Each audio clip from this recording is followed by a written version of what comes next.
اے مسلمانوں تم اس سرزمین پر اپنے فرمایا کہ ایسے ویسے نتو خیرے نہیں ہو، تم اس سرزمین پر میرے خلیفہ ہو۔ اللہ کا خلیفہ کون ہو سکتا ہے؟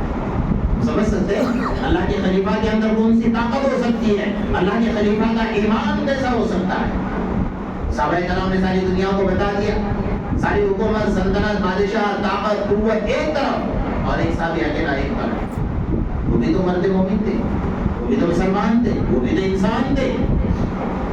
جب ایران فتح ہوا، ایران فتح ہونے کے بعد پورا ایران فتح کر لیا صحابہ کرام نے۔ اس کے بعد جو شہر کا کیپٹل تھا، راجدھانی وہ باقی تھا، اس شہر کو صرف 13 صحابہ نے گھیر لیا، 13 صحابہ۔ اور ان 13 صحابہ کی تاریخ کتابوں میں لکھی ہے کہ ان کے پاؤں میں چپل نہیں تھی، ان کے پاس پہننے کے لیے ایک سے دوسری جوڑا کپڑا نہیں تھا، ان کے ہاتھ میں اتنے چھوٹے چھوٹے نیزے تھے، گھوڑے جس گھوڑے پر سوار ہوتے تھے اس پر زین نہیں تھی، اس پر کوئی بیٹھنے کی گادی نہیں تھی۔ کیا حال ہوگا؟ ان 13 صحابہ نے پورے شہر کا جو کیپٹل راجدھانی تھی اس کو گھیر لیا۔ بادشاہ اپنے محل میں خاموش بیٹھا، بہت سے مشورہ کیا کہ کیا کرنا چاہیے۔ انہوں نے کہا کہ یہ جو آپ کو نظر آ رہا ہے کچے چاپ جائیں گے، یہ 13 ہے، ہم ہزاروں کی تعداد میں، ان کے پاس کچھ نہیں، یہ ننگے ہیں، بھوکے ہیں، ان کے پاس پاؤں میں چپل نہیں ہے، یہ کیا ہمارا مقابلہ کریں گے؟ اس وقت بادشاہ نے کہا تھا ان کے ظاہر کو مت دیکھو، یہ جہاں جاتے ہیں ان کے آگے کوئی اور طاقت چلتی۔ تب تو انہوں نے ایران کو بتا کر لیا، ایسے تھوڑی کر لیا ہے، ہم بند کمرے میں کب تک بیٹھے رہیں گے، اجاؤ کو بلا لو، ہم بیٹھ کر بات کریں گے۔ تو جب ان کا قاصد وہاں پہنچا، کہا کہ بادشاہ آپ کو بلا رہے ہیں۔ تو ایک صحابی نے کہا، 13 صحابہ میں سے ایک صحابی نے کہا، بارہ تو آپ رک جائیے، میں جاتا ہوں۔ ہمارے یہاں تو موت کی گھاٹ پہ اترنا ہے، تو جانا، مجھے کیوں چڑھا رہا ہے پھانسی کے بندے؟ وہاں صحابی نے کہا کہ میں جاتا ہوں، آپ رک جائیے۔ 12 صحابہ رکے، ایک صحابی وہ گئے ہیں جن کے بارے میں تاریخ میں لکھا ہے کہ پاؤں میں چپل نہیں تھی اور پہرا دینے کی وجہ سے بدن کے کپڑے میلے کچیلے تھے، داڑھی کے اوپر پوری مٹی لگی تھی اور ہاتھ میں نیزہ تھا جس پر زنگ لگا ہوا تھا۔ گھوڑے پر سوار ہو گئے، ان کو یہ لگا کہ بادشاہ بلا رہا ہے تو گھوڑے سے اتر کر چلیں گے، ادب سے آئیں گے۔ دونوں طرف سے پوری فوج مسلط پڑی ہے اور بیچ سے راستہ ہے، سیدھا گھوڑا دوڑا ہے اور بادشاہ جس محل میں بیٹھا تھا نا، محل کے دروازے تو گھوڑا لے کر گئے۔ ساری فوج حیران ہے کہ اکیلا تنے تنا ہمیں چیمتا ہوا آگے نکل گیا۔ اب سن لیجئے اصل مردانگی کی بات، ایمان والے کی بات، اور ایمان والے کی شان کیا ہوتی ہے۔ بادشاہ اپنی مسند سے نیچے بیٹھا ہوا ہے، گھوڑے سے کودے اور سیدھا جا کر بادشاہ کی مسند پر بیٹھے، جو اس کا تخت تھا بیٹھنا، اس پر بیٹھے۔ بیچارے کو تو کاٹو تو خون نہیں نکلے، بادشاہ ہے نیچے بیٹھا ہے اور یہ تو آ گیا بڑے پرانے کپڑے والا اور میرے مسند پر بیٹھ گیا۔ بادشاہ نے ایک جملہ کہا کہ یہ تمیز ہے آپ کی، آپ میری جگہ پر بیٹھ گئے ہو آ کر۔ صحابی کا جملہ ذرا دل میں اپنے جگہ دیجیے، جگہ دو گے دل میں انشاءاللہ؟ کیسے انشاءاللہ نکل رہی ہے دیکھیے نا، جگہ دو گے دل میں؟ صحابی نے یہ کہا کہ میرے آقا محمد رسول اللہ صلی اللہ علیہ وسلم نے کتوں کے دربار میں جانے کا طریقہ یہی سکھایا ہے۔ کسی میں مجال بول رہے ہیں، پولیس والے کی گاڑی کی لائٹ دکھتی ہے نا، یہاں ڈیلی ہو جاتی ہے، ہمارا ایمان ہے ماشاءاللہ۔ آج مجھے تو بڑے نوجوانوں کو دیکھ کر تعجب ہوتا ہے، کہاں اپنا ایمان کھو کر بیٹھے ہو؟ یہاں پوری فوج مسلط ہے، بادشاہ ہے، بادشاہ کے گھر میں، اس کے محل میں، اس کی مسجد پر بیٹھ کر کہہ رہے ہیں کہ کتوں کے دربار میں جانے کا طریقہ میرے آقا نے یہی سکھایا۔ بیچارہ پہلے سے تو ڈھیلا پڑ گیا تھا، مسجد پر دیکھ کر آپ کو مجھے کتا کہہ دیا، کیا چاہتے ہو؟ کیا چاہتے ہو؟ بیٹھ گئے تیرے مسجد پر آ کر، یہ ملک ہمارا ہے، کامیابی مل گئی، ایمان قبول کر لے یا ملک چھوڑ دے، دو ہی راستے تیرے پاس۔ اور یاد رکھ لے، کان کھول کر سن لے، اگر تو اس ملک کو، اگر تو یہاں کی کامیابی، یہاں کے ملک کو نہیں چھوڑتا ہے، اس راجدھانی کو نہیں چھوڑتا ہے، تو ایک وقت وہ آئے گا کہ تمہاری عورتیں ہمارا بستر درست کرنے والی ہوگی۔ اب پوری فوج چھپ کر دیکھ رہی ہے کہ اندر تو بحث چل رہی ہے، کیا کرے، مجال نہیں ہے۔ ایک اکیلا تنہا تنہا اللہ کا ولی میرے آقا محمد رسول اللہ صلی اللہ علیہ وسلم کا غلام اس بادشاہ کے محل میں بیٹھ کر اس بادشاہ کو ایمان کی دعوت دے رہا ہوں، ڈنکے کی چوٹ بے باکی کے ساتھ۔ اس کو کہتے ہیں انی جاعل فی الارض خلیفہ، میں اللہ کا خلیفہ ہوں، میرا غیر نظر آ رہا ہوں مجھے۔ آج ہمارا معاشرہ کہاں ہے؟ ہمارا ایمان کہاں ہے؟ ایمان کو توڑو، ایمان کو مضبوط کرو۔ آج بھی تمہارے اندر وہ طاقت ہے، آج بھی تمہارے پاس وہ ایمان ہے، اس ایمان کی بدولت تم مسجد میں آ کر بیٹھے ہو نا۔ اگر ایمان نہ ہوتا تو یہاں نہ بیٹھتے۔ ایمان ہے لیکن ایمان تباہ ہے۔ کہاں تباہ ہوا ہے؟ جیسے آپ نے دیکھا ہوگا نا کہ آگ جلتی ہے بہت بڑی، اور جلنے کے بعد جب آگ بجھ جاتی ہے نا، تو بجھنے کے بعد کچھ دیر کے بعد جب اس پر راکھ جمتی ہے تو اندر تو آگ کے شعلے بھڑکتے ہیں نا، دیکھنے والے کو لگتا ہے کہ راکھ ہے، لیکن جب راکھ ہٹے گی تو اندر سے آگ کے شعلے نکلیں گے۔ تو مسلمان کے دل میں ایمان کا شعلہ ہے لیکن اس پر راکھ جمی ہوئی ہے۔ اس کی راکھ ہے ظالم بادشاہوں کا ڈر، اس کی راکھ نے آپ کے ایمان کو دبوچ، جھوٹ، غیبت، چغلخوری، فتنہ، زنا، شراب اور حرام کاریاں اور سود کا پیسہ کھانا، ان تمام برائیوں نے آپ کے ایمان پر راکھ کا ڈھیر لگا دیا۔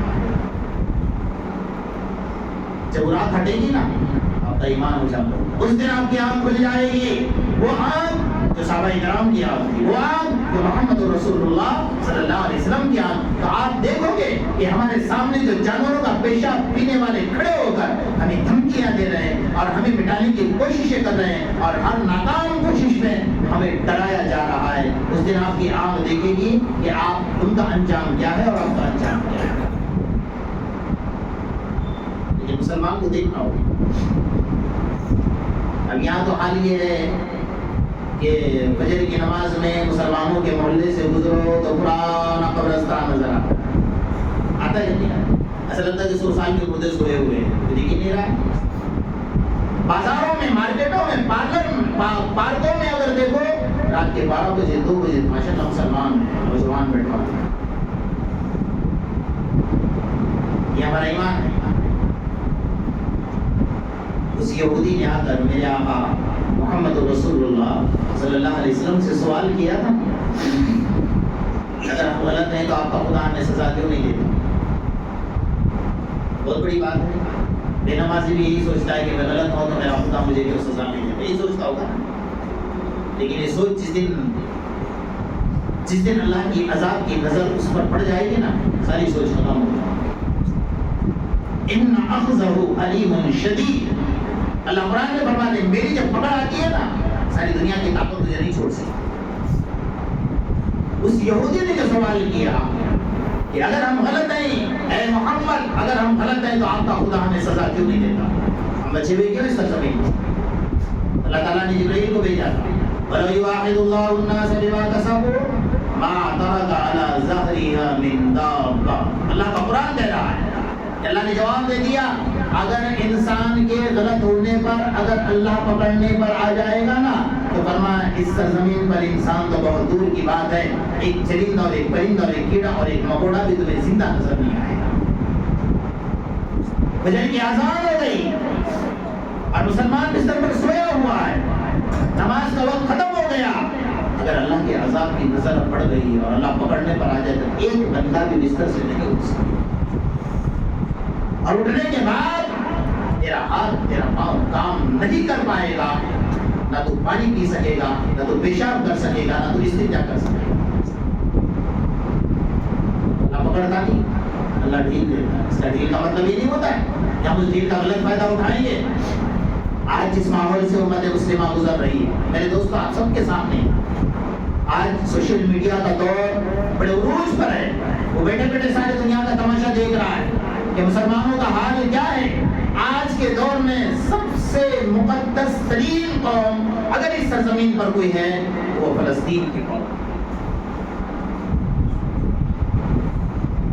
سارے دنیا کے عرب ممالک کے بادشاہ مل کر بھی وہاں کے ایک بچے کا مقابلہ نہیں کر سکتے۔ آپ کو پتا تھا کہ جنگ شروع ہونے سے پہلے فلسطین کا سروے کیا گیا ہے، وہاں پر 3